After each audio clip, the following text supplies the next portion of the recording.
तो crash course 2026 social pharmacy, जैसा कि पता है इसका आज हम पार्ट 9 कवर करने वाले हैं, बहुत अच्छे तरीके से देखेंगे। यूपी के एग्जामिनेशन फॉर्म ऑलरेडी भर रहे हैं, आपकी लास्ट डेट है 12 अप्रैल। ठीक है, 12 अप्रैल लास्ट डेट है, ध्यान रखिएगा। 12 अप्रैल के बाद फॉर्म नहीं फिल किए जाएंगे। पहले 10 तारीख था, अब वो 12 तारीख तक कर दिया गया है, तो अभी भी आपके पास टाइम है। अगर फॉर्म नहीं भरे हुए हैं एग्जामिनेशन फॉर्म तो भर सकते हैं। ठीक है, 12 अप्रैल को रात में आपका फॉर्म भरना बंद हो जाएगा। और बीटीयूपी कह रहा है कि ये आखिरी मौका है, इसके बाद हम फॉर्म भरने के लिए आगे डेट नहीं बढ़ाएंगे, बाकी देखते हैं क्या होता है। ठीक है, चलिए। सतीश जी कह रहे हैं सर मिथिलेश सर के क्लास का कोई शेड्यूल नहीं, अपना अपना भी तो कुछ जिंदगी का टाइम टेबल है, काम करना है, प्लीज टाइम टेबल आप लोग सही करें। सतीश जी थोड़ा सा सर भी बिजी रहते हैं और वो कॉलेज गए हुए थे, कॉलेज से आए हैं, अब क्लास को कंटिन्यू करेंगे, अच्छे तरीके से लेंगे। ओके, चलिए।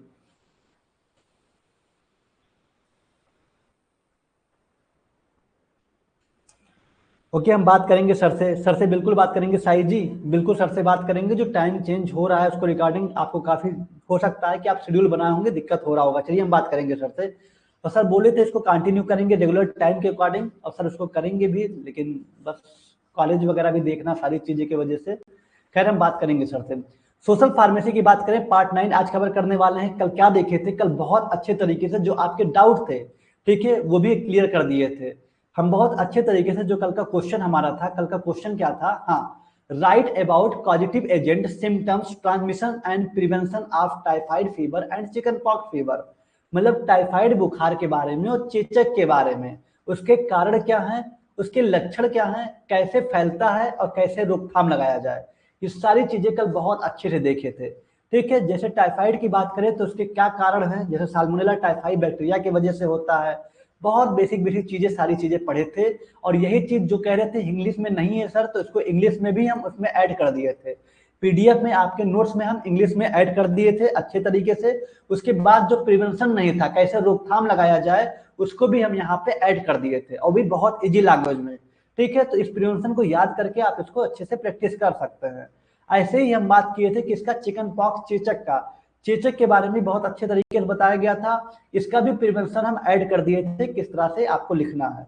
ओके, तो ये आपका हो गया था चेचक और चिकन पॉक्स। और किसके बारे में आप पढ़े थे, चिकन पॉक्स था, और यहाँ पे आप देखे थे बहुत अच्छे तरीके से टाइफाइड के बारे में। टाइफाइड चिकन पॉक्स हो गया था नवा क्वेश्चन। चलिए आगे बढ़ते हैं और क्वेश्चन को देखते हैं।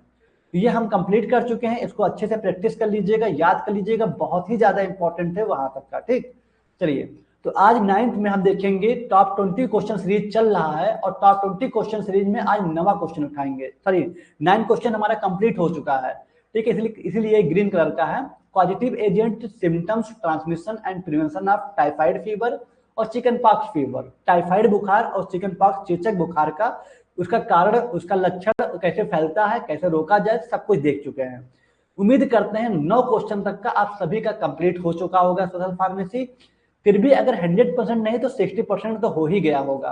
ठीक है, इजी सब्जेक्ट है, पेपर भी इजी आते हैं, और यूट्यूब पे भी हम पीवाईक्यू सीरीज स्टार्ट कर दिए हैं, बहुत अच्छे तरीके से डिस्कस करते हैं। ठीक है, चलिए।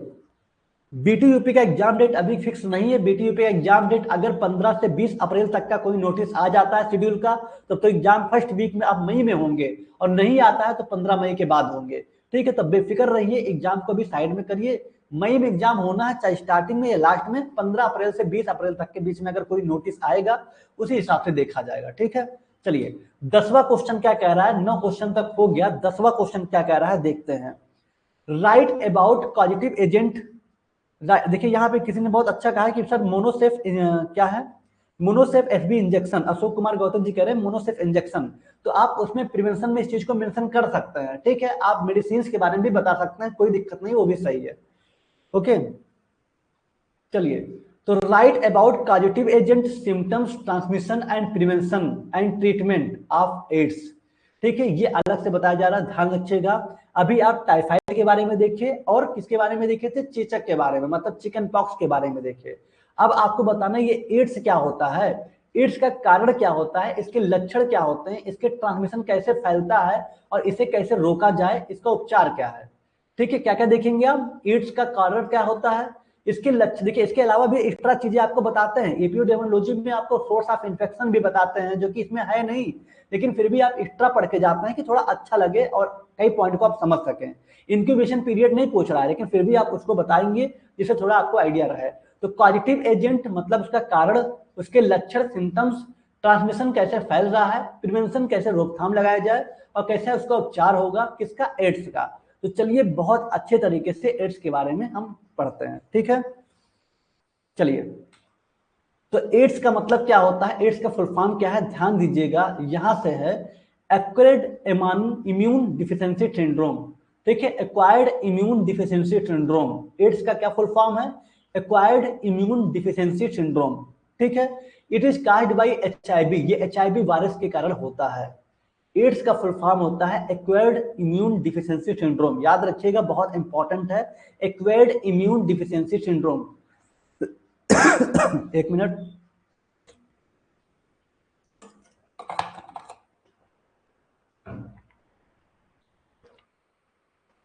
सर यूपी में एग्जाम बाई लैंग्वेज होता है, यूपी में जो एग्जाम में पेपर होते हैं वो पेपर हिंदी इंग्लिश दोनों लैंग्वेज में आते हैं, तो बेफिक्र रहिए आप। एड्स का फुल फॉर्म होता है एक्वायर्ड इम्यून डिफिशिएंसी सिंड्रोम, जो कि एचआईवी के द्वारा होता है। कॉजेटिव एजेंट क्या होता है, मतलब किसके कारण होता है ये एड्स, तो अभी यहाँ पे लिखा हुआ it is caused by HIV, वही चीज है, यहाँ पे होता है एचआईवी की वजह से। एचआईवी क्या होता है, ह्यूमन इम्यूनो डिफिशिएंसी वायरस, ठीक है, ह्यूमन इम्यूनो डिफिशिएंसी वायरस, इसके वजह से क्या होता है, एड्स होता है। इट इज ए रेट्रोवायरस, एक तरह का ये रेट्रोवायरस है। तो इतना पॉइंट आपको क्लियर होना चाहिए कि हम बात की एड्स के बारे में, एड्स क्या है। तो एड्स जो होता है इसका फुल फॉर्म होता है एक्वायर्ड इम्यून डिफिशिएंसी सिंड्रोम, जो कि एचआईवी वायरस के कारण होता है। कॉजेटिव एजेंट मतलब कारण क्या होगा, ये एड्स किसके वजह से होता है, तो एचआईवी के वजह से, ह्यूमन इम्यून डिफिशिएंसी वायरस, ठीक है, ह्यूमन इम्यूनो डिफिशिएंसी वायरस, जो कि एक तरह का रेट्रो वायरस है। अब हम बात करेंगे एपिडेमियोलॉजी का। एपिडेमियोलॉजी आपसे पूछा नहीं, लेकिन हम थोड़ा सा पढ़ के बता दे रहे हैं, आपके यहाँ पे एपिडेमियोलॉजी पूछा नहीं है, लेकिन पूछा जा सकता है, इसलिए हम इसको टॉप 20 में कवर किए हैं। एपिडेमियोलॉजी में क्या होता है कि किस तरह का इन्फेक्शन फैल रहा है, किस उम्र में होता है, इसका इंक्यूबेशन पीरियड क्या होता है, मतलब सारी चीजें देखते हैं इनकी एपिडेमियोलॉजी में। अब एपिडेमियोलॉजी में देखेंगे सोर्स ऑफ इन्फेक्शन, इन्फेक्शन का स्रोत, कहां से इन्फेक्शन फैल सकता है।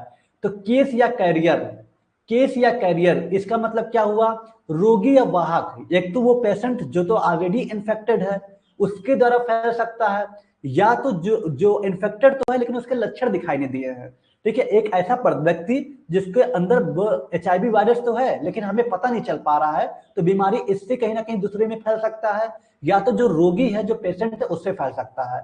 तो सोर्स ऑफ इन्फेक्शन केस या कैरियर होता है, ठीक है। ध्यान दीजिएगा, रोगी या वाहक जिसको कहते हैं, केस या कैरियर। एज की बात करें, उम्र की, तो more common in reproductive ages, ठीक है, more common in reproductive ages, या प्रजनन आयु में अधिक सामान्य है, ठीक है। रिप्रोडक्टिव एजेस 3 एज होते हैं, ठीक है, और मैक्सिमम जो एज होते हैं जिसको एडल्ट एज कहते हैं, उस समय ये क्या होता है, कॉमन होता है। तो ये more common in reproductive ages में ये क्या होता है, कॉमन होता है। इंक्यूबेशन पीरियड, इंक्यूबेशन पीरियड की बात करें तो 6 ईयर या मोर। इंक्यूबेशन पीरियड क्या होता है, कल बहुत कंफ्यूजन था। इंक्यूबेशन पीरियड एक ऐसा पीरियड होता है कि जब हमारे बॉडी में वायरस इंटर किया या बैक्टीरिया इंटर किया, तब क्या होता है कि हमें लक्षण दिखाई नहीं देते, ठीक है, हमें लक्षण नहीं दिखाई देते। तो हमें जब लक्षण हमारे बॉडी में इंटर किया है, हमें इन्फेक्शन है लेकिन दिख नहीं रहे हैं, तो जब तक दिखेंगे, ठीक है, अभी दिख नहीं रहे हैं, तो जब दिख नहीं रहे हैं तो उन्हें रखा जाता है इंक्यूबेशन पीरियड में, ठीक है। इनका इंक्यूबेशन पीरियड होता है 6 साल, या उधर 6 साल बाद लक्षण दिखाई देते हैं, ठीक है। 6 साल तक बॉडी में वायरस था लेकिन 6 साल तक लक्षण नहीं दिखाई दिए, ठीक है, इन्हें इंक्यूबेशन पीरियड में रखा गया। 6 साल के बाद लक्षण दिखाई देते हैं, 6 साल या उससे ज्यादा टाइम लगता है, सोचिए कितना लंबा टाइम। अगर किसी को एचआईवी या एड्स होता है तो 6 साल बाद कहीं लक्षण दिखाई देते हैं, उनका इंक्यूबेशन पीरियड कितना है, 6 साल या उससे अधिक, ठीक है। चलिए बहुत अच्छा, तो इंक्यूबेशन पीरियड 6 ईयर या मोर था। इसी चीज को हिंदी में देख लेते हैं। एड्स का पूरा नाम अधिग्रहित, अरे यार ये क्या लिखा, अधिग्रहित प्रतिरक्षा कमी सिंड्रोम, नहीं, ये आपको हिंदी में लिख के नहीं आना है, वरना एग्जामिनर भी नहीं समझ पाएगा इस भाषा को। एड्स का पूरा नाम एक्वायर्ड इम्यून डिफिशिएंसी सिंड्रोम है, या एचआईवी द्वारा होता है। कारणकारी एजेंट जिसको कॉजेटिव एजेंट कहते हैं, जिसके वजह से होता है, तो वो एचआईवी वायरस की वजह से होता है। ह्यूमन इम्यूनो डिफिशियंसी वायरस, जिसको आप इंग्लिश में लिखेंगे, यह एक रेट्रो वायरस है। ठीक है, चलिए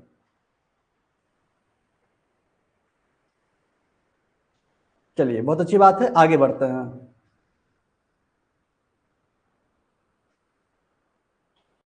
नवाब तालिब जी कह रहे हैं, सर मेरा भी मैसेज देख कर देखिए सर, सारा दिन सारी रात क्लास ही लेते रहेंगे तो रिवीजन कब करेंगे? नवाब तालिब जी, सारा दिन सारी दिन कहाँ क्लास हुआ है? मेरी क्लास आपकी मॉर्निंग में चली केमिस्ट्री की, और यहाँ चल रही है सोशल फार्मेसी की। ठीक है, तो आपको हर टीचर का एक अपना आईडी वो लेने के शेड्यूल लेके चलना पड़ेगा। केमिस्ट्री और सोशल फार्मेसी को आप कैसे देख रहे हैं? ठीक है, फार्मास्यूटिक्स और आप फार्माकोग्नोसी या एचएपी को कैसे देख रहे हैं? ठीक है, इस तरह से आप अपने अकॉर्डिंग शेड्यूल बनाइए, अपने अकॉर्डिंग तैयारी करिए। ठीक है, आप फार्मास्यूटिक, हम केमिस्ट्री की अगर बात करें, फार्मास्यूटिकल केमिस्ट्री, आपकी क्लास स्टार्ट होती है मॉर्निंग में। मॉर्निंग में जो टाइम है वो है 11 बजे। ठीक है, कभी कभी 11:30 बजे होती है, कभी कभी अगर मिथिलेश सर की क्लास लेट हुई तो आप उसके 11 बजे के बाद की टाइमिंग या उससे पहले की टाइमिंग, या जब भी आप उसको रिवीजन करें, रिवीजन कभी भी शाम को कर सकते हैं क्लास के बाद, या फिर हमारे क्लास के बाद कर सकते हैं रिवीजन। ठीक है, अगर मिथिलेश सर की क्लास टाइम से हो रही है तो आप रिवीजन पे फोकस करिए। तो यहाँ पे आप केमिस्ट्री पढ़ें, उसका रिवीजन करिए। उसके बाद सोशल फार्मेसी अभी पढ़ रहे हैं, हमारी क्लास का टाइमिंग है सोशल फार्मेसी का शाम को कितने बजे? शाम को है 6 बजे।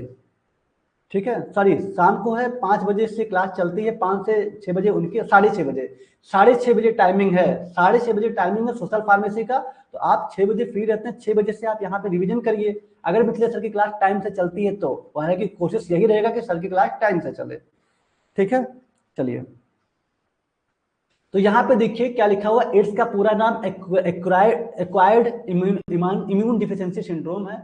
एक्वायर्ड इम्यून डिफिशियंसी सिंड्रोम या एचआईवी के द्वारा होता है। पॉजिटिव एजेंट एचआईवी होता है, ह्यूमन इम्यूनो डिफिशियंसी वायरस, जो कि एक रिट्रो वायरस है। इपिडेमियोलॉजी की बात करें तो संक्रमण का सोर्स ऑफ इन्फेक्शन क्या होगा? वो रोगी होगा जो ऑलरेडी इन्फेक्टेड है, या फिर वाहक जिसके बॉडी में वायरस एंटर किया है लेकिन अभी भी वो इन्फेक्टेड नहीं हुआ है, मतलब इन्फेक्टेड तो है लेकिन लक्षण दिखाई नहीं दिए हैं, तो उससे भी क्या हो सकता है, इन्फेक्शन फैल सकता है।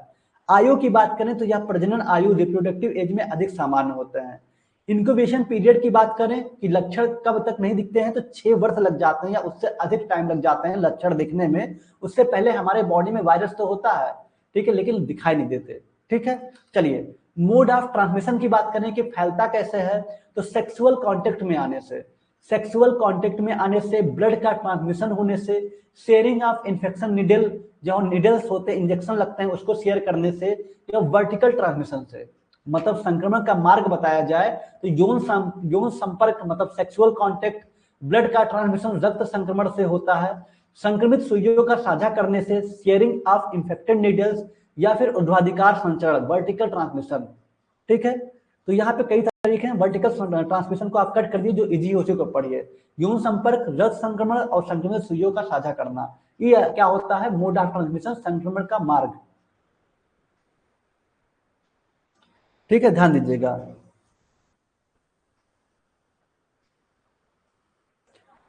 सर प्लीज हिंदी मिक्स मत करिए, कुछ समझ में नहीं आ रहा है। पीयूष यादव जी, हिंदी आपको मत समझिए, जो लोग हिंदी समझ रहे हैं उनको कम से कम समझ लीजिए। हिंदी इंग्लिश दोनों में बताया जा रहा है कि आपको अगर इंग्लिश में समझ में आ रहा है तो ऐसा नहीं कि इंग्लिश नहीं बता रहे हैं, ऊपर इंग्लिश भी लिखा हुआ है, इंग्लिश भी बता रहे हैं। बहुत लोगों को इंग्लिश में दिक्कत है इसलिए हिंदी में बताया जा रहा है, तो इससे कोई दिक्कत नहीं है। ठीक है, चलिए आगे बढ़ते हैं। हाँ बिल्कुल, देखिए हेयर कटिंग ब्लेड से भी हो सकता है, बिल्कुल अशोक कुमार गौतम जी, हेयर कटिंग ब्लेड से भी हो सकता है, वो इसी में आ गया। संक्रमित सुइयों का साझा करना, शेयरिंग ऑफ इन्फेक्टेड नीडल्स या फिर ब्लेड। ठीक है, ब्लेड से भी आप लिख सकते हैं, इन्फेक्टेड नीडल्स, या फिर अगर ब्लेड भी होगा, जो लोग दाढ़ी बना रहे हैं वही ब्लेड को आपको भी यूज कर लिए। सपोज करिए किसी व्यक्ति को क्या था, एचआईवी था। ठीक है, एचआईवी था, अगर वही ब्लेड इसका कोई दूसरा पर्सन यूज कर लिया, तो इंक्यूबेशन पीरियड इसका 6 वर्ष होता है, 6 साल बाद लक्षण दिखाई देंगे। उसके बॉडी में तो एचआईवी है, तो सोचिए दूसरे पर्सन को होने में टाइम नहीं लगेगा। इसलिए बहुत सावधानी से जब भी आप बाल वगैरह कटवाएं, दाढ़ी वगैरह बनवाएं, तो बहुत अच्छे तरीके से ब्लड वगैरह को देखिए, सैनिटाइज करवाइए, तब दूसरा यूज करिए। ओके, चलिए, मोड ऑफ ट्रांसमिशन आप समझ गए कैसे फैलता है, तो सेक्सुअल कॉन्टेक्ट से, ब्लड ट्रांसमिशन से, शेयरिंग ऑफ नीडल्स से। ओके, ध्यान दीजिएगा। अब बात करते हैं क्लिनिकल मैनिफेस्टेशन, लक्षण क्या दिखाई देंगे, सॉरी, हाँ, संक्रमण का मार्ग। ठीक है, 1 मिनट, अच्छा ये 2 बार हो गया लग रहा है। चलिए, ये दो चीज यहाँ पे 2 बार यहाँ पे वो हो गया है। ट्रांसलेट हो गया, इसको आप ध्यान दीजिए। इसको हम कट कर दे रहे हैं क्योंकि यहाँ पे देखिए ऑलरेडी है मोड ऑफ ट्रांसमिशन, यहाँ भी वही चीज हो गया, इसलिए इसको कट कर दिया है। ठीक है, मोड ऑफ ट्रांसमिशन संक्रमण का जो मार्ग है यहाँ पे आपको देखिए वो इंग्लिश में है, नीचे हिंदी में है। वही चीज यहाँ, इसको हम कट कर दिए, वाला जो ऊर्ध्वाधिकार संचरण है, जो वर्टिकल है, इसको कट कर दिए हैं। मतलब आपको सेक्सुअल कॉन्टेक्ट से लेकर के इन्फेक्टेड नीडल्स तक लिखना है। ठीक है, यौन संपर्क से लेकर के नीडल्स तक लिखना, इतना ही लिखना है। ठीक है, अब क्लिनिकल मैनिफेस्टेशन का मतलब होता है कि लक्षण कैसे दिखाई दिए। ठीक है, तो HIV reduce the CD4 lymphocyte. ठीक है, लिम्फोसाइट को क्या करता है, रिड्यूस करता है। CD4 लिम्फोसाइट, टी लिम्फोसाइट जिसको कहते हैं, इन आवर बॉडी, हमारे बॉडी में। Hence can lead to immunodeficiency state and can lead to various opportunistic infection। तो एचआईवी क्या करता है, जो लिम्फोसाइट है उस पर अटैक करता है। जो एचआईवी वायरस है, ह्यूमन इम्यूनोडेफिशिएंसी वायरस, ये क्या करेगा, लिम्फोसाइट पे अटैक करेगा हमारे बॉडी में, जिसके वजह से immunodeficiency state and can lead to various opportunistic infection. मतलब उसके बाद फिर वो इन्फेक्शन के लक्षण दिखने शुरू हो जाएंगे। ठीक है, इसको हम थोड़ा सा हिंदी में और इजी तरह से लिख देंगे। यहाँ पे मिसप्रिंट हो गया, यहाँ पे इसका वाला पहले वाले का हिंदी आ गया है। ठीक है, चलिए कोई बात नहीं, समझ लीजिएगा। क्लिनिकल मैनिफेस्टेशंस में आपको ये बता रहा है जो कि लक्षण हो रहे हैं। तो एचआईवी क्या करेंगे, ये लिम्फोसाइट्स को अटैक करेंगे। हालांकि ये पॉइंट अभी थोड़ा सा हमको मिस एरर लग रहा है, इसको हम सही करके हम यहाँ पे अपलोड कर देंगे। ठीक है, चलिए आगे देखते हैं, ट्रीटमेंट देखते हैं, उपचार देखते हैं। चलिए ये वाला पॉइंट जो था ध्यान रखिएगा, इसको हम क्लियर कर देंगे। यहाँ पे जो पॉइंट लिखा हुआ है इसको हम थोड़ा और इजी करके, क्योंकि यहाँ पे मिस प्रिंट हो गया था, गलत यहाँ प्रिंट हो गया है, इसको हम फिर से करके नोट में आपको ऐड कर देंगे और इसको हम सही कर देंगे। ठीक है, जिसको आपको आसानी समझ में आ जाएगा कि क्या लक्षण है, लक्षण क्या दिखाई देते हैं। ठीक है, चलिए अब उपचार देखते हैं, ट्रीटमेंट क्या होगा।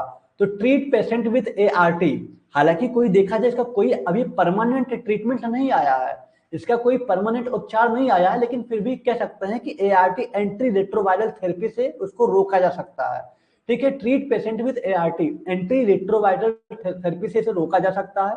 इट इंक्लूड फ्यू ड्रग, कुछ ड्रग शामिल है इसमें, जैसे कि जिडोडीन आता है, लेव्योडीन आता है, निबिरापिन आता है, स्टुवोडीन आता है, इफाविरेंज आता है। ठीक है, तो यहाँ कुछ दवाई शामिल है जो ART एंटी रेट्रोवायरल थेरेपी में शामिल हैं, जैसे कि जिडवोडीन, लेम्युडीन हो गया, निबिरापिन हो गया, और स्टुवाडीन हो गया, और इफाविरेंज होता है। अब यहाँ पे दो भी याद करके लिख देंगे तब भी सफिशियंट है। ठीक है, provide counselling and support to the patient, patient को काउंसलिंग प्रोवाइड करना और उनको सपोर्ट प्रोवाइड करना। ठीक है, schedule and check CD4 count periodically, जो CD4 लिम्फोसाइट है उसका प्रॉपर तरीके से चेक करना। ओके, तो यहाँ पे कुछ ट्रीटमेंट में बताए गए हैं। रोगी का इलाज ART एंटी रेट्रोवायरल थेरेपी से करें। इसमें कुछ दवाइयां शामिल हैं, जैसे जिडवोडीन हो गया, लेमोडीन हो गया, निब्रापाइन हो गया, स्टुवोडीन हो गया, या फिर इफाविरेंज हो गया। ये सारी दवाई जो है एंटी रेट्रोवायरल थेरेपी में शामिल है।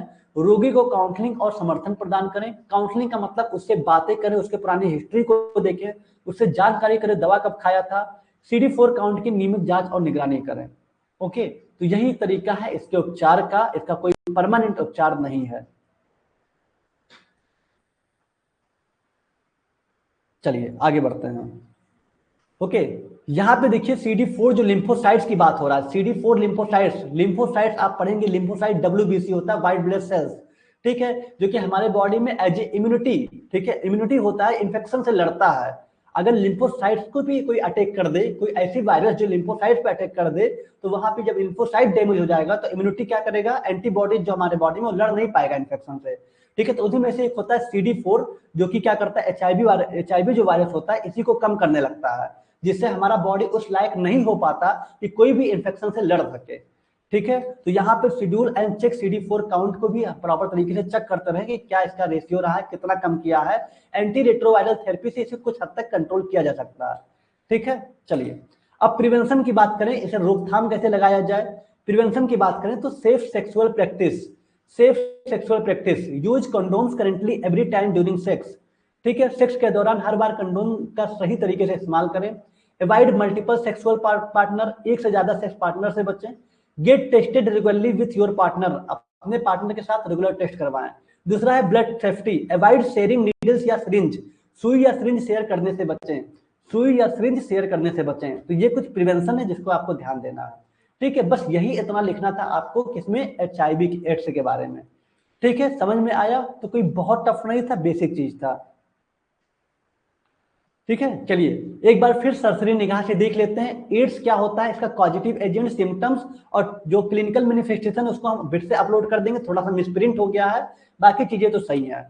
एड्स होता है एक्वायर्ड इम्यून डिफिशिएंसी सिंड्रोम, जो कि HIV के कारण होता है, और HIV होता है ह्यूमन इम्यूनो डिफिशिएंसी वायरस, जो कि एक तरह का वायरस होता है, ये एक तरह का रेट्रो वायरस होता है। ठीक है, सोर्स ऑफ इन्फेक्शन की बात करें तो या तो केस वो रोगी होगा जो इन्फेक्टेड ऑलरेडी है, वो किसी को फैला सकता है, या तो जिसके बॉडी में वायरस इंटर है लेकिन उसके लक्षण शो नहीं हुए हैं, वो कैरियर कहीं ना कहीं इन्फेक्शन क्रिएट कर सकता है। उम्र की बात करें तो जो रिप्रोडक्टिव एजेस होते हैं, जो टीन एज होते हैं, जो एडल्ट एज होते हैं, वहां भी बहुत ज्यादा कॉमन है। इंक्यूबेशन पीरियड के लक्षण कब दिखाई देते हैं तो 6 साल लग जाते हैं, वायरस के इंटर होने के 6 साल, मतलब 6 साल लग जाते हैं लक्षण दिखने में, 6 साल या उससे अधिक। ठीक है, चलिए ये चीज आप समझ पाए। आगे देखते हैं मोड ऑफ ट्रांसमिशन। तो यहाँ लिखा है sexual contact, blood transmission, sharing of injection needles. ठीक है, यौन संपर्क, रक्त संक्रमण और ये संक्रमित सुइयों या फिर ब्लड को साझा करने से ऐसा होता है। ठीक है, क्लिनिकल मैनिफेस्टेशन मतलब लक्षण क्या क्या दिखाई देते हैं, इसको हम ऐड कर देंगे, फिर कह दे रहे हैं ये थोड़ा सा अभी इसको अभी थोड़ा हटाते हैं। ठीक है, ट्रीटमेंट में आप देखिए कि ART थेरेपी दिया जाता है। ट्रीटमेंट में पेशेंट को एंटी रेट्रोवायरल थेरेपी, जिसमें कुछ ड्रग शामिल है, जिडवोडीन, लिम्यूडीन हो गया, निबिरापाइन हो गया, इस्टवर्डीन हो गया, इफाविरेंज हो गया, ये कुछ ड्रग शामिल है जिसको आप ध्यान रखिएगा। इसका पेशेंट को प्रॉपर काउंसलिंग और सपोर्ट की जरूरत होती है। ठीक है, चलिए ये पॉइंट समझ पाए, उपचार अच्छे से समझ में आ गया। और बात करें प्रिवेंशन की तो दो आपको बताया गया, एक सेफ सेक्सुअल प्रैक्टिस और दूसरा है ब्लड सेफ्टी। ब्लड सेफ्टी की बात करें तो सुई और सिरिंज शेयर करने से बचे, अवॉइड शेयरिंग नीडल्स या फिर सिरिंज। ओके, ध्यान दीजिएगा, या फिर ब्लड, नीडल हो गया, सिरिंज हो गया, या फिर ब्लड। ठीक है, या फिर ब्लड भी होता है जो आप दाढ़ी वगैरह बनाने में यूज करते हैं। और सेफ सेक्सुअल प्रैक्टिस, जिसमें प्रॉपर तरीके से जो क्या बोलते हैं कंडोम्स वगैरह का सही इस्तेमाल होना चाहिए। और avoid multiple sexual partners, get tested regularly with your partner. तो ये सारे पॉइंट्स हैं जिसको आप यहाँ मेंशन करके लिख सकते हैं। ठीक है, चलिए आदित्य जी कह रहे सर एग्जाम डेट आ गया 12/5/2026। अच्छा, एग्जाम डेट आ गया, क्या ये सच है? चलिए CD4 लिम्फोसाइट्स है, इसके बारे में हम और अच्छे तरीके से वहां मेंशन कर देंगे, बेफिक्र रहिए। लिम्फोसाइट्स एक तरह का WBC होता है जो हमारे बॉडी में एंटीबॉडीज बनाता है और इन्फेक्शन से बढ़ता है, उसी में CD4 भी है, तो उसके बारे में हम क्लियर तरीके से लिख देंगे। ठीक है, चलिए एक बार चेक करें क्या एग्जाम डेट सच में आ गया है। थोड़ा सा रुकिए, एक बार एग्जाम डेट के बारे में चेक कर लें क्या है। अच्छा, क्या इसका है, UPBT ना, .ac.in। अरे BTE-UP है, सॉरी सॉरी, BTE-UP।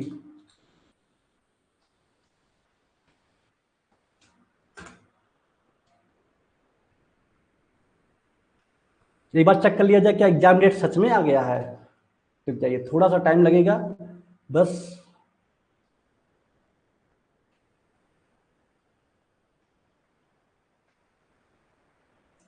नहीं, अभी एग्जाम डेट नहीं आया है, अभी खाली एग्जामिनेशन फॉर्म की बात कर रहे हैं बस। 12 तारीख तक विस्तारित किया गया है, एग्जाम डेट को बढ़ा दिया गया है। अभी कोई ऐसी नोटिस नहीं आई हुई है, ध्यान रखिएगा। ठीक है, चलिए तो फालतू जो र्यूमर्स है उसको मत फैलाइए, अभी एग्जाम डेट आएगा तो फिर कंफर्म कर देंगे, अभी एग्जाम डेट नहीं आया है। ठीक है, चलिए ठीक है, चलिए आएगा तो बता देंगे। तो आपका ये क्वेश्चन हो गया, उम्मीद करते हैं अच्छे से कर लेंगे। जो आपका थोड़ा सा पॉइंट बचा हुआ था उसको हम समझा देंगे। मतलब ये जो मिसप्रिंट हो गया है यहाँ पे, ये वाला क्लिनिकल मैनिफेस्टेशन थोड़ा सा यहाँ मिसप्रिंट हो गया है, CD4 वाला लिम्फोसाइट्स, इसको हम क्लियर कर देंगे, यहाँ पे लिख देंगे। ठीक है, चलिए जिससे आप समझ जाएंगे, नहीं समझ पाएंगे तो कल हम रिविजन करा देंगे ये पॉइंट बस। अब बात करते हैं 11वां question, right about causative agent, इसमें भी पूछ रहा है, सिम्टम्स पूछ रहा है, ट्रांसमिशन पूछ रहा है और प्रिवेंशन पूछ रहा है। मतलब कारण क्या है, लक्षण क्या है, कैसे फैल रहा है, कैसे रोका जाए किसको, ट्यूबरकुलोसिस को, जिसको हम TB कहते हैं। क्या कहते हैं, TB कहते हैं। तो आप कितनी बीमारी देखिए, चेचक चिकन पॉक्स देख लिए, उसके पहले चिकन पॉक्स के साथ साथ और क्या देखे आप, चेचक चिकन पॉक्स हो गया, और उसके चिकन पॉक्स के अलावा क्या देखे थे आप, टाइफाइड। टाइफाइड देखिए, चिकन पॉक्स देख लिए, अब आप HIV देख लिए, 3 बीमारी को देख लिए, चौथा देखने जाना है ट्यूबरकुलोसिस। ठीक है, ट्यूबरक्लोसिस। चलिए, तो ट्यूबरक्लोसिस के बारे में भी अच्छे तरीके से देख सकते हैं। ओके, चलिए, एपिडेमियोलॉजी क्या होता है, दानिश जी कह रहे हैं एपिडेमियोलॉजी में हम पूरी तरीके से डिजीज का अध्ययन करते हैं कि वो इन्फेक्शन फैल कैसे रहा है, किस उम्र में फैल रहा है, उसके लक्षण कब दिखाई देते हैं, ठीक है, उसका क्या कारण है, ये सारी चीजें हम देखते हैं एपिडेमियोलॉजी में। ठीक है, अब 11वां क्वेश्चन क्या कह रहा है कि ट्यूबरक्लोसिस के बारे में देखना है। चलिए, ट्यूबरक्लोसिस के बारे में भी अच्छे तरीके से देख लेते हैं। ठीक है, चलिए सर, कॉजेटिव एजेंट क्या है, रोहित शर्मा जी, रोहित शर्मा, अच्छा रोहित शर्मा जी का क्वेश्चन था। कॉजेटिव एजेंट का मतलब कारण, किस कारण ये फैल रहा है, मतलब ये किस कारण हुआ है, बैक्टीरियल इन्फेक्शन की वजह से कि वायरस इन्फेक्शन की वजह से। तो कॉजेटिव एजेंट का मतलब होता है कारण, कि वो बीमारी किस कारण हुआ है। जैसे आपकी बात करें एड्स की, तो एड्स एचआईवी की वजह से हुआ है, तो कॉजेटिव एजेंट क्या हुआ, एचआईवी। अब ट्यूबरकुलोसिस किस कारण हुआ है, इसका कॉजेटिव एजेंट क्या होगा। देखिए यहाँ लिखा ना कारण, तो देखिए ट्यूबरकुलोसिस होता क्या, जिसको हम टीबी कहते हैं। क्या कहते हैं, टीबी। अच्छा, सच में एग्जाम डेट आ गया है क्या, एक मिनट, मेरे ग्रुप में कुछ मैसेज आया हुआ है, एक मिनट थोड़ा सा, एक मिनट एक मिनट एक मिनट। चलिए खैर, इसको हमारे ग्रुप में एक मैसेज आया हुआ है, इसको हम बाद में देखते हैं। हमारे ग्रुप में एक मैसेज आया है एग्जाम शेड्यूल को लेके, चलिए देखते हैं बाद में क्या है। ट्यूबरक्लोसिस के बारे में देखते हैं, इसको अच्छे तरीके से कवर करते हैं। It is highly infectious disease of lungs, ठीक है, and it also can affect our body part as well. देखिए ट्यूबरक्लोसिस क्या है, it is highly infectious disease, ठीक है, ऑफ लंग, लंग्स मतलब फेफड़ा या फेफड़ों की एक अत्यधिक संक्रामक बीमारी है। And it also can affect our body part as well, और ये शरीर के अन्य भागों को भी प्रभावित कर सकती हैं। ठीक है, ट्यूबरकुलोसिस कितना खतरनाक बीमारी है कि जब एंटीबायोटिक्स नहीं बने थे, तो सोचिए उससे पहले ट्यूबरकुलोसिस एक ऐसी जानलेवा बीमारी थी। ठीक है, ये हमारे ऐसी बीमारी है जो कह सकते हैं कि फेफड़ों की एक अत्यधिक इन्फेक्टेड बीमारी होती है, संक्रामक बीमारी है। And also effect other part of body, मतलब हमारे बॉडी के अदर पार्ट को भी ये इन्फेक्टेड करते हैं।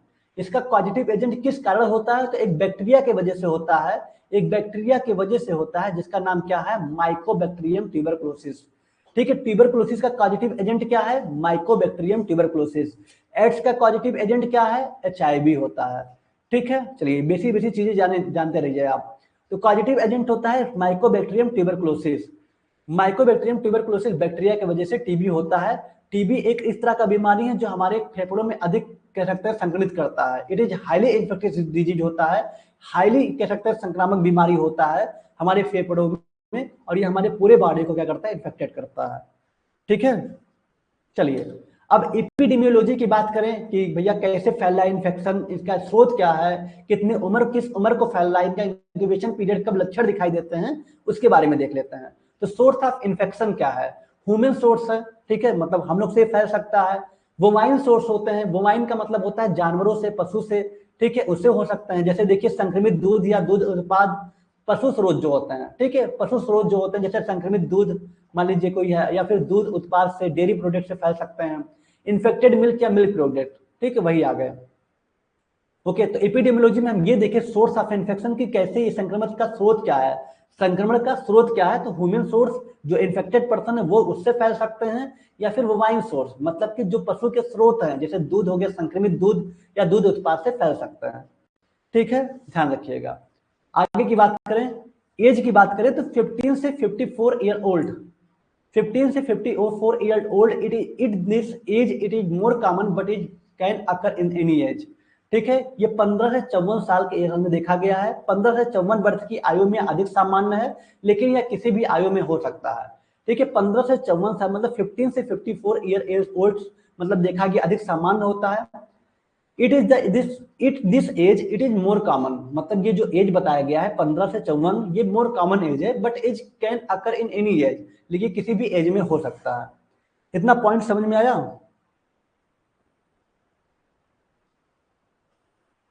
चलिए, एपिडेमियोलॉजी में एज समझ में आ गया। चलिए अब सेक्स की बात करें, सेक्स की बात करें तो more common in male than female, ध्यान दीजिएगा, more common in male than female, या पुरुषों में महिलाओं से अधिक सामान्य है, या पुरुषों में महिलाओं से अधिक सामान्य है, ये भी ध्यान रखिएगा। इन्फेक्टिविटी पीरियड मतलब संक्रमण अवधि, कब तक ये फैल सकता, कब तक ये संक्रमण फैला सकता है, तो several month to few year, कुछ मंथ से लेकर के कुछ साल तक का, अगर सही तरीके से ट्रीटमेंट ना हुआ तो, if treatment is not done adequately, अगर कई महीनों से लेकर कुछ वर्षों तक यदि उपचार ठीक से नहीं लिया गया है तो इन्फेक्शन फैल सकते हैं। ठीक है, कुछ महीनों से कुछ सालों तक। ओके, तो ये इसके इन्फेक्टिविटी पीरियड होते हैं, संक्रमण की अवधि। ओके, समझ में आया? तो आप एपिडेमियोलॉजी में क्या देखिए, सोर्स ऑफ इन्फेक्शन, इन्फेक्शन का स्रोत क्या था, तो जो इन्फेक्टेड ऑलरेडी पर्सन इन्फेक्टेड है उससे फैल सकता है, या फिर वोवाइन सोर्स है जो पशु के स्रोत है, जैसे संक्रमित दूध हो गया या दूध उत्पाद से टीबी फैल सकता है। ठीक है, उसके बाद देखा जाए उम्र किसको होता है, तो 15 से 54 साल ये कॉमन है, लेकिन ये किसी भी एज में हो सकता है। ठीक है, चलिए सेक्स की बात करें तो ये मेल में ज्यादा होता है कंपेयर टू फीमेल, ये पुरुषों में महिलाओं से अधिक सामान्य है। इन्फेक्टिविटी पीरियड की बात करें तो कब, मतलब कि संक्रमण अवधि क्या है, तो कुछ मतलब महीनों से लेकर के कुछ सालों तक का हो सकता है अगर सही से उपचार ना किया जाए तो। ठीक है, अब इम्यूनिटी की बात करें, इम्यूनिटी, तो immunity can be acquired as a result of natural infection. Immunity प्रतिरक्षा प्रतिकरण संक्रमण या फिर बीसीजी वैक्सीन के माध्यम से प्राप्त की जा सकती है। ठीक है, ये बीसीजी वैक्सीन के माध्यम से इसे इम्यूनिटी प्रोवाइड किया जाता है। यहाँ पे वैक्सीन लगता है जिसका नाम है BCG, bacillus Calmette Guérin vaccine. ध्यान दीजिएगा, यहाँ पे है bacillus Calmette Guérin vaccine. Okay, ध्यान रखिएगा।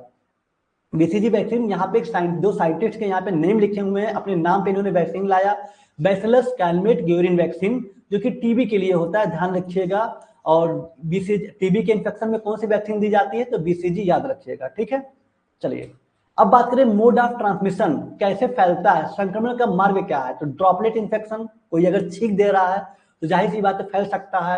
क्लोज कांटेक्ट आने से, निकट संपर्क में आने से, पुअर वेंटिलेशन, मतलब खराब वेंटिलेशन जगह पे है तब भी हो सकता है, ओवर क्राउडिंग, अत्यधिक भीड़ वाले जगह पे भी ये फैल सकता है। ठीक है, क्या क्या बोले हम, ड्रॉपलेट इन्फेक्शन, कोई अगर छींक रहा है तब भी फैल सकता है, क्लोज कॉन्टेक्ट में आने से, पुअर वेंटिलेशन में या ओवर क्राउडिंग में ये फैल सकता है। क्लिनिकल मैनिफेस्टेशन की बात करें, clinical manifestation, long episode of coughing, clinical manifestation लक्षण क्या दिखाई देते हैं, तो बहुत लंबे समय तक खांसी आती है, लॉन्ग एपिसोड्स ऑफ कफिंग। ठीक है, लंबे समय तक खांसी, फीवर इन इवनिंग, शाम के समय बुखार, शाम के समय बुखार होना, वेट लॉस, बहुत तेजी से वजन घटना, एनोरेक्सिया, मतलब बहुत तेज, मतलब भूख ना लगना, ठीक, सारी भुखमरी टाइप का होना, ठीक है, आदि ये सब लक्षण हैं। ओके, लंबे समय तक खांसी, शाम को बुखार, वजन घटना और एनोरेक्सिया, भूख लगना, ये सारे लक्षण हैं। एग्जाम डेट के बारे में देख लेंगे। एग्जाम डेट के लिए आप अभी अपना टाइम, जो गोल्डन टाइम है उसको हटा करके एग्जाम टाइम पे फोकस कर रहे हैं, उसको अभी हम देख लिया जाएगा, कहीं भागा थोड़ी जा रहा है। पहले आप इस पॉइंट को कवर करिए जो आप यहाँ पढ़ रहे हैं। ठीक है, ध्यान रखिएगा, इस पॉइंट को कवर करिए। चलिए, तो आप यहाँ पे बहुत अच्छे तरीके से सारे पॉइंट को कवर किए, मोड ऑफ ट्रांसमिशन कैसे फैलता है, देखिए सब एकदम एकदम आराम से सोचिए।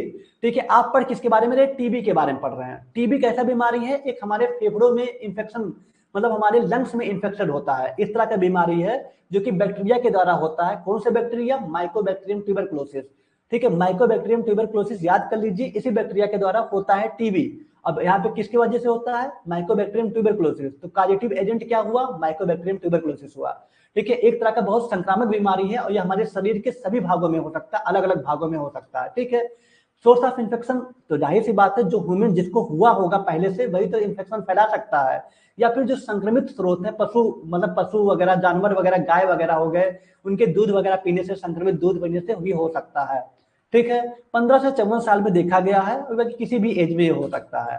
ठीक है, लड़कों में ज्यादा होता है कंपेयर टू लड़कियों में। ठीक है, इन्फेक्टिविटी पीरियड की बात करें तो स्टार्टिंग के मंथ में होता है और कोई सालों तक चलता है अगर सही तरीके से ट्रीटमेंट ना किया गया तो। ओके, इम्यूनिटी की बात करें तो इसमें बीसीजी वैक्सीन दी जाती है, बीसीजी वैक्सीन लगता है टीबी के टाइम में। मोड ऑफ ट्रांसमिशन कैसे फैलता है, तो कोई छींक देता है, भाई टीबी के पेशेंट क्या होंगे, अगर वो इन्फेक्टेड लंग्स से हैं तो कोई अगर छींक देंगे तो फैल जाएगा, क्लोज कॉन्टेक्ट में आएंगे तब फैल जाएगा, अगर गलत, मतलब वेंटिलेटेड एरिया पूरा बंद बंद है, उसी कमरे में 2-4 लोग और रह रहे हैं तब भी फैल जाएगा, ओवर क्राउडिंग, बहुत भीड़ भाड़ जगह में भी फैल सकता है। ओके, बहुत लंबे समय से खांसी आना, बुखार होना, शाम को वेट लॉस होना, ये सब लक्षण है, क्लिनिकल मैनिफेस्टेशन है। ठीक है, चलिए डायग्नोस्टिक टेस्ट कैसे टेस्ट करते हैं, तो मेंटॉक्स ट्यूबरकुलिन टेस्ट एक टेस्ट होता है, आप देखे होंगे कि अगर, मतलब थोड़ा सा हॉस्पिटल से अगर रिलेट करते होंगे, आप गए होंगे, देखे होंगे, मेंटॉक्स टेस्ट जो कि टीबी के लिए किया जाता है। यहाँ पे इंजेक्शन लगते हैं, जो कि अगर कोई सिम्टम्स नहीं आया तो ये निगेटिव है, अगर यहाँ पे एक स्पॉट बन जा रहे हैं तो ये पॉजिटिव है। अगर टीबी होता है तो पॉजिटिव इस तरह से निशान बन जाते हैं, और नहीं होता तो कोई लक्षण शो नहीं करते। ठीक है, तो निदान परीक्षण तपेदिक का पता लगाने के लिए क्या लिखा हुआ है, मोन्टॉक ट्यूबरकुलिन टेस्ट। ठीक है, मंटू लिखा हुआ है, लेकिन मोन्टॉक ट्यूबरकुलिन टेस्ट किया जाता है, मोन्टॉक ट्यूबरकुलिन टेस्ट का किया जाता है। ओके, ध्यान दीजिएगा, ये डायग्नोस्टिक टेस्ट है, इसका पता लगाने के लिए मोन्टॉक ट्यूबरकुलिन टेस्ट किया जाता है। ओके, हाँ, अब तो राज्य बहुत सारे आ गए हैं, अब तो नई नई टेक्नोलॉजी आ रही है, बहुत अच्छे अच्छे आ रहे हैं। ये तो बहुत बेसिक बताया गया, जो कि स्टार्टिंग के पीरियड में मैक्सिमम लोग इन्हीं को करते हैं। ठीक है, जैसे राज्य बता रहे टीबी गोल्ड भी कराया जाता है।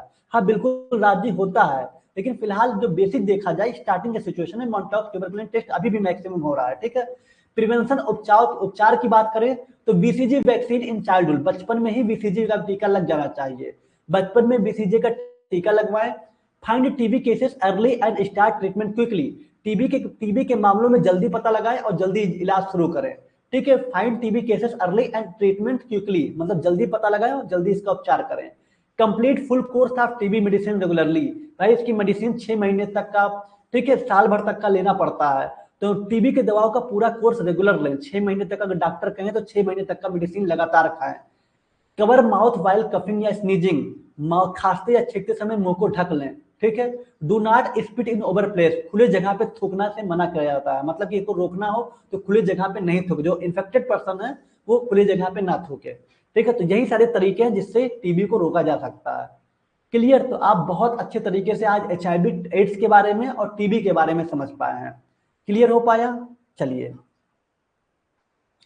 तो ये पॉइंट यहाँ पे किसी ने बहुत अच्छा बताया, सर हमें हुआ तो सर अगर हमें हुआ तो बच्चों को किस करने से भी हो सकता है। लो, एस मदेशिया जी कह रहे हैं अगर हमें हुआ तो बच्चों को किस करने से हो सकता है। अरे भैया, क्लोज कांटेक्ट में यहाँ साफ साफ लिखा हुआ है क्लोज कांटेक्ट, क्लोज कांटेक्ट का मतलब यही तो हुआ कि आप निकट में आ रहे हैं। बच्चों को किस करेंगे वो तो बहुत ज्यादा फैल जाएगा। ठीक है, तो आप कोशिश करिएगा बच्चों को किस ना करें अगर किसी को ऐसा हुआ है तो। ठीक है, ड्रॉपलेट इन्फेक्शन क्लोज कांटेक्ट होता है, पुअर वेंटिलेशन में अगर कमरा बंद है, आप इन्फेक्टेड है, तब भी आप छींक रहे हैं, सांस ले रहे हैं, तब भी फैल सकता है। ठीक है, ध्यान रखिएगा, इस तरह से नहीं होगा। ओके, चलिए, तो बस यही था, इसके रिलेटेड एमसीक्यू आज लेके नहीं आए हैं, कल हम एमसीक्यू भी लेके आएंगे, और जो पॉइंट अभी आपका बचा हुआ है एड्स में उसको हम मेंशन कर देंगे। ठीक है, अब एग्जामिनेशन डेट के बारे में देखते हैं, क्या ये सच है कि क्या गलत है, थोड़ा सा देखते हैं। मेरे में व्हाट्सएप पे मैसेज आया हुआ है, थोड़ा सा देखते हैं क्या है।